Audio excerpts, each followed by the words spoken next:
Deus conceda paz, alegria, renove sua vida, proteja sua família e lhe apresente sempre o caminho do seu amado Filho Jesus. Eu sou o Padre Dalmo, sou pároco de São Pedro e São Paulo, Tibiri 2, e neste dia eu vim falar um pouco sobre a Semana Santa, semana na qual os cristãos celebram o triunfo de Jesus sobre a morte, sobre o pecado, sobre tudo aquilo que nos afasta de Deus. No centro da história de Jesus se encontra a cruz.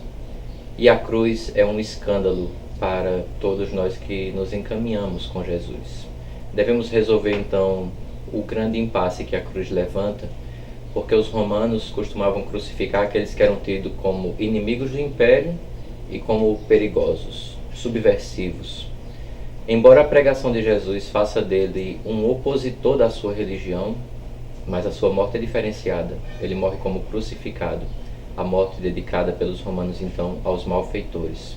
Como solucionar esse impasse então que a cruz levanta na história do cristianismo é o que nós vamos tentar fazer aqui agora. Primeiramente, quando nós cristãos nos aproximamos de Jesus, devemos estar cientes de que duas coisas devem ser respondidas por cada um de nós. A primeira pergunta é: por que mataram Jesus? E essa pergunta é a pergunta da história, não é a pergunta da teologia ainda. A pergunta da teologia é a segunda: para que Jesus morreu? Então a pergunta da história é a pergunta sobre as causas da morte, e a pergunta da teologia é a pergunta sobre a finalidade da morte. Então precisamos passar pela história de Jesus para entender um pouco melhor a sua vida, o seu legado e podermos nos apropriar também daquilo que é fruto da sua cruz, a nossa salvação. Jesus de Nazaré se torna uma figura incômoda para a religião do seu tempo. E esse incômodo vai crescendo à medida que o nazareno ganha popularidade. Então nós poderíamos começar dizendo que na história de Jesus se encontra um grande conflito. E esse grande conflito se dá com a religião do seu tempo, com as autoridades religiosas do seu tempo. Vale ressaltar logo de início, falando sobre esse conflito, que Jesus não tinha descendência sacerdotal. Não tinha direito e nem era de linhagem sacerdotal como João Batista, por exemplo. Então nós temos um Jesus que tem um sacerdócio diferenciado. É um sacerdócio vivido como pastor. Mas é um sacerdócio desvinculado do templo. Jesus é o profeta do povo e não sacerdote do templo. E à medida que a sua popularidade cresce, então ele vai se tornando uma figura que incomoda, e esse incômodo se torna tal que as autoridades religiosas decidem por eliminá-lo da história. Olhando para a vida de Jesus, nós poderíamos destacar alguns pontos desse incômodo.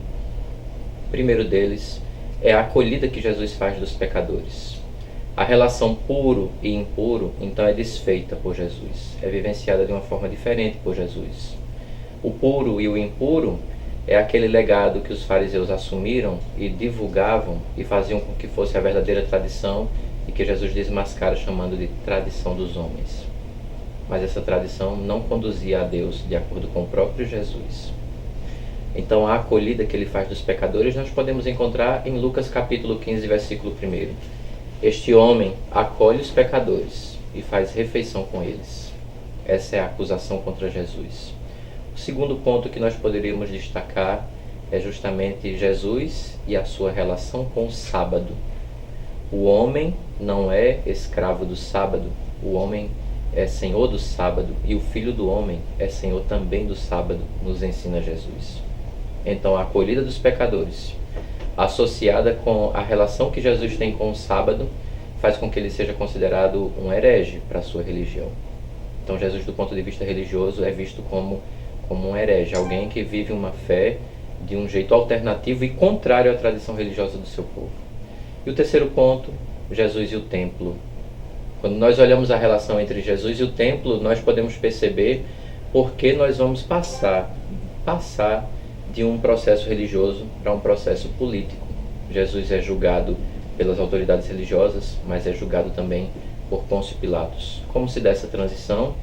Nós podemos entender que essa transição se dá por aquilo que nós consideramos e chamamos de a purificação do templo, mas que na verdade o evento de purificação do templo não é bem um evento de purificação, mas é um evento de superação do templo.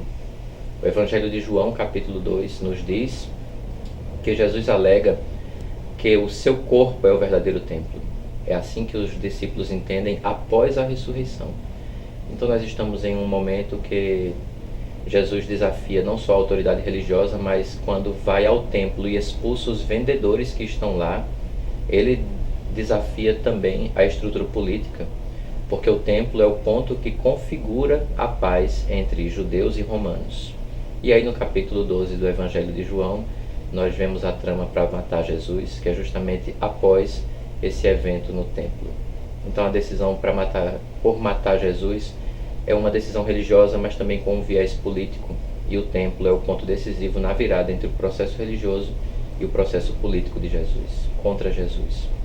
Então nós temos aqui as causas que possivelmente foram as causas que levaram Jesus a ser considerado perigoso pela religião do seu tempo e inimigo do Império Romano. E assim nós temos uma possível explicação para o fato de Jesus ter morrido não condenado como herege, mas condenado como subversivo, como inimigo do Império Romano. Causas para a morte de Jesus. A segunda pergunta é: para que Jesus morreu? A finalidade da sua morte. E aí nós temos que é para salvar a humanidade. Para salvar a humanidade é necessário o sacrifício na cruz. Deus deseja a vida do pecador, mas Deus não tolera o pecado. Nesse sentido, o pecado deve ser extirpado, apagado da nossa história. E somente Deus pode nos salvar do nosso pecado. Por isso, somente o Filho eterno de Deus pode suportar o suplício da cruz, beber o cálice da ira divina e esmagar na cruz aquilo que nos afastava de Deus. Esses são os sentidos que vão se apresentando para nós nessa Semana Santa, semana decisiva da vida de Jesus, mas também semana decisiva da nossa. A ressurreição de Jesus é a resposta de Deus para tudo aquilo que Jesus ofereceu à humanidade. Jesus é apresentado, então, ressuscitado pelo Pai como testemunha qualificada. Então, a ressurreição é um ato do Pai. Jesus é a testemunha qualificada pelo Pai, mas a sua palavra é confirmada. Então, nós temos um alto testemunho de Jesus. E a ressurreição como obra do Espírito Santo, porque o Pai faz justiça, trazendo o seu Filho, que é vítima da violência e da injustiça, de volta ao mundo, só que dessa vez sem os limites do tempo, sem os limites da história, mas sendo Senhor da história, Senhor da vida, Senhor da nossa história e da nossa vida. Nesta Semana Santa, então, nós estamos nos aproximando já da Páscoa de Jesus. Peçamos a Ele que nos conceda essa graça de passar da morte para a vida, de vencer aquilo que em nós nos atrapalha no caminho do Senhor, de sepultar em nós aquilo que nos impede de viver como irmãos e irmãs e de vencermos aquilo que nos atrapalha como instrumentos do reinado de Deus. Peçamos que o Senhor nos conceda, por meio da sua cruz e por meio da sua vitória como ressuscitado, nos conceda a graça de viver como instrumentos da sua paz, instrumentos do seu reino. Essa vivência de ressuscitados é o que garante também que nós estaremos sempre na companhia de Jesus. A nossa vida é uma vida pascal, é uma vida de homens e mulheres ressuscitados para o Senhor, ressuscitados com eles e dispostos a abraçar uma vida totalmente nova. Então, que todos nós possamos vivenciar este período pascal, um período de 50 dias. Passamos 40 dias de Quaresma, temos 50 dias do ciclo da Páscoa, que seja a oportunidade de vivenciar a cada dia essa ressurreição do Senhor, mas ao mesmo tempo de assumir os nossos compromissos com a construção de uma sociedade mais justa e fraterna, com a mesma coragem e com a mesma disposição que faz com que Jesus assuma e abrace a sua cruz.